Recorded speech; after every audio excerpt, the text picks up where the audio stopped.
આજે તો જેમ ગાડીમાં બેઠા એમ તો કોલ્ડ કોફી પીવાનું મન થઈ ગયું. કોલ્ડ કોફી પી લીધી. ત્યાં તો આપણે પૂગી ગયા હતા અહીંયા. આ દરવાજો તો જોવો હાવ કેદીનો બન્યો હે. મને તો સમજાતું નથી કેવે બન્યો હે. મસ્તીનો દરવાજો પાર કરીને આપણે પૂગી ગયા હતા લાલાને હિંચકાવવા. લાલાને હિંચકાવવાના પહેલાં તો આપણે લાલાના હાથમાં લઈને રમાડીને પછી હિંચકાવ્યો. લાલો મસ્તીનો આપણા સામું જોતો હતો. પછી તો અખોરી બાબાએ મળી ગયા. પછી તો નારાયણ સરોવરમાં નીચે ઉતરીને મસ્તીને પગમાં હાથ પગ ધોઈને સ્નાન જેવું કરી નાખ્યું. હવે સ્નાન તો નહોતું કર્યું. પછી ત્યાં પીપળો હતો ત્યાં પીપળાને આપણે પાણી દઈ દીધું હતું. પછી જો મંદિરનો વ્યૂ બહારથી કંઈક આવો હતો દ્વારકાધીશનો. આહા એ પછી તો પપ્પા આપણે શીખડાવતા હતા કે વડવાઈમાં કેમ હિંચકાય. તો પપ્પા હિંચકે ને પછી આપણે હિંચકવા લઈ ગયા.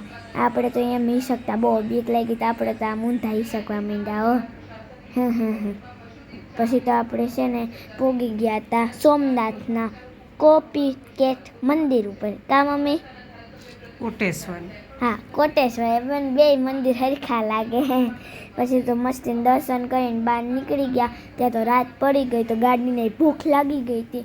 તો ગાડીને લઈ ગયા હતા હોટલમાં ને એને સીએનજી ખવડાવી દીધી હતી ને. એટલે સીએનજી ભરતા હોય ને તો આપણે તો નીચે ઉતરવું પડે. તો મળીએ બીજા વિડીયોમાં. ત્યાં સુધી બાય બાય. અને ગાડીને ખવડાવી પેટ ભરાવીને અમે તો નીકળી ગયા ઘરે. તો મળીએ બીજા વિડીયોમાં. ત્યાં સુધી બધાને બાય બાય. Tech tech.